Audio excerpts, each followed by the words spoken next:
নমস্কার বন্ধুরা, পৃথাকুন্তির পাকশালায় সবাইকে স্বাগত। আশা করি সবাই খুব ভালো আছেন। চলে এলাম আরও একটি নতুন রেসিপি নিয়ে। আজকে আমি করলাম মাছের অমলেট। অত্যন্ত সুস্বাদু এই রেসিপিটি। অনেক বাচ্চা থাকে না যারা মাছ খেতে চায় না, এইভাবে করে দিলে কিন্তু তারা ঠিক চেটেপুটে খেয়ে নেবে। তাহলে চলুন আর দেরি না করে দেখিয়ে দিই এই মাছের অমলেটটি আমি কি করে করলাম। তাহলে চলুন শুরু করি। এখানে আছে 4 টুকরো কাতলা মাছের পেটি। আমি পেটি নিয়েছি যাতে কাঁটা বাছতে সুবিধা হয়।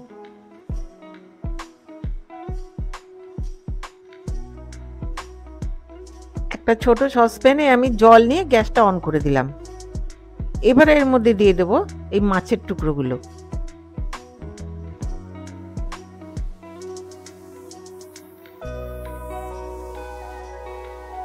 দিয়ে দিলাম স্বাদ অনুযায়ী লবণ, আর দিয়ে দিচ্ছি 1/4 চা চামচ হলুদ গুঁড়ো।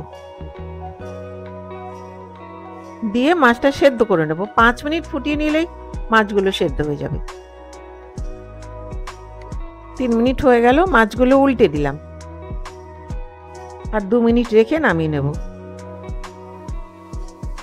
দেখো 5 মিনিট হয়ে গেল, মাছগুলো সেদ্ধ, গ্যাসটা বন্ধ করে দিলাম। এবার একটা প্লেটের মধ্যে আমি তুলে নিচ্ছি।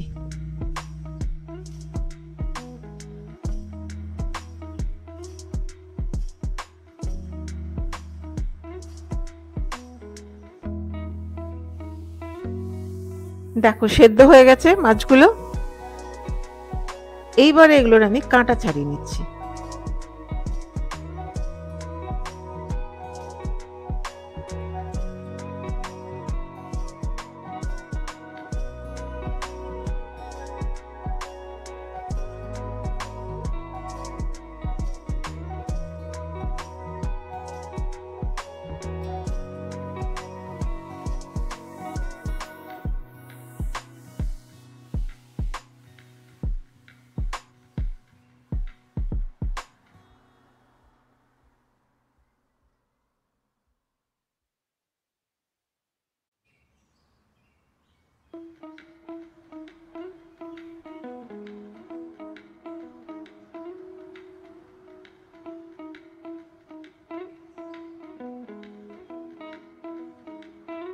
কাঁটা ছাড়ানো হয়ে গেল। কতটা মাছ হয়েছে দেখো।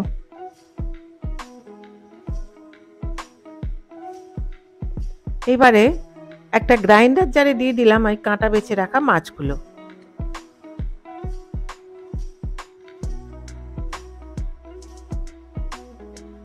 আর দিয়ে দিচ্ছি 2টো সেদ্ধ আলু, মাঝারি সাইজের 2টো সেদ্ধ আলু। এটাও এই গ্রাইন্ডার জারের মধ্যে দিয়ে দিলাম, একদম সেদ্ধ। দিয়ে দিলাম 1/2 চা চামচ আদা বাটা, 1/4 চা চামচ হলুদ গুঁড়ো, 1/4 চা চামচ ভাজা জিরের গুঁড়ো, আর দিয়ে দিলাম 1/4 চা চামচ গরম মশলা।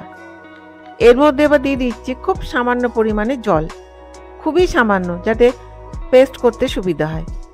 এবারে একটা পেস্ট বানিয়ে নিচ্ছি। এটা গ্রাইন্ডারে পেস্ট হয়ে গেল, ঠিক এরকম হলো। এইবারে এই মিক্সচারটা আমি একটা মিক্সিং বোলে ঢেলে নিচ্ছি।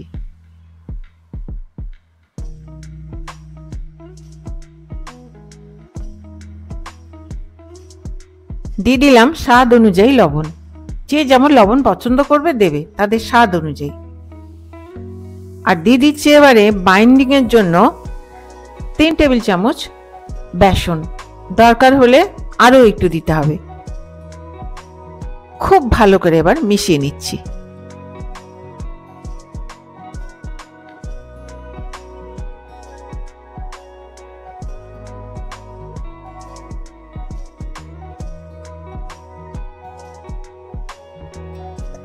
দিয়ে দিলাম 5টা কুচনো কাঁচা লঙ্কা, 2টো মাঝারি সাইজের পেঁয়াজ ফাইনলি চপড।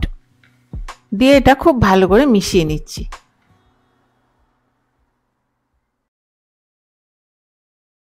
কনসিস্টেন্সিটা ঠিক এইরকম হবে, না তো একেবারে পাতলা না খুব বেশি ঘন। যদি মনে করো জল একটু বেশি হয়ে গেল বা ঠিকমতো মেশাতে পারলে না, তাহলে বাইন্ডিং এর জন্য আরো একটু বেসন দিয়ে দিতে হবে। এবার একটা প্যান আমি গরম করে নিয়েছি, গ্যাস অন করে। প্যানটা গরম হয়ে গেছে, দিয়ে দিলাম 2 চা চামচ সর্ষের তেল। একটু গ্রিস করে নিচ্ছি। দিয়ে দিলাম 2 হাতা ব্যাটার।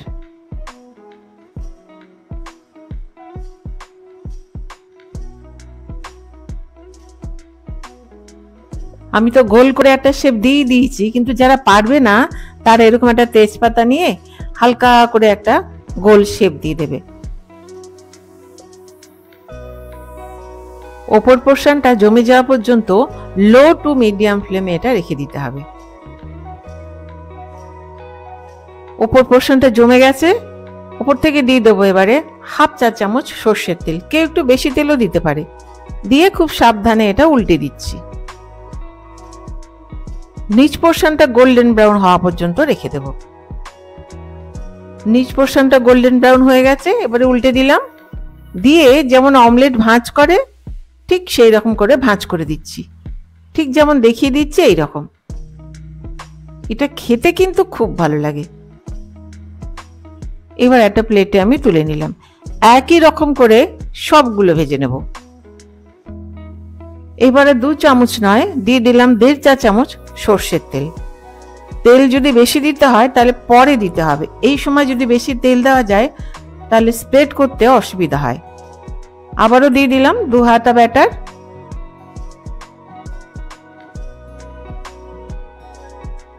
দিয়ে এই তেজপাতাটা দিয়ে সুন্দর একটা রাউন্ড শেপ আমি দিয়ে নিচ্ছি।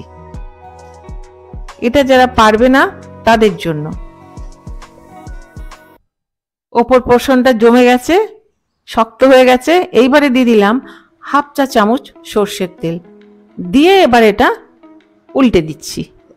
যদি তেল বেশি দিতেই হয় তাহলে এই সময় দিতে হবে, আরো বেশি ক্রিস্পি করার জন্য।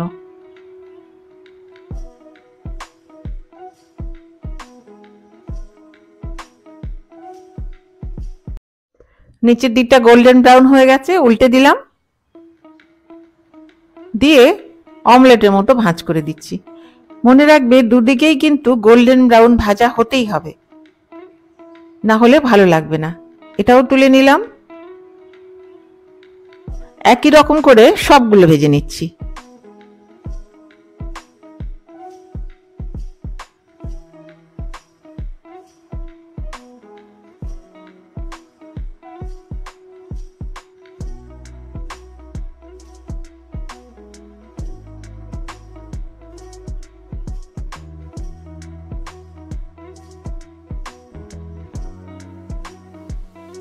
আমি আপাতত 4টে ভেজে নিলাম। যে পরিমাণে ব্যাটার নিয়েছিলাম সেইটা দিয়ে এই সাইজের 7টা অমলেট হবে।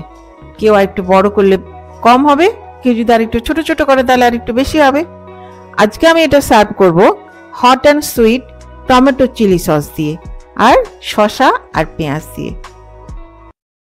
এটা কিন্তু এই ধরনের টমেটো সস দিয়ে খেতেই বেশি ভালো লাগে।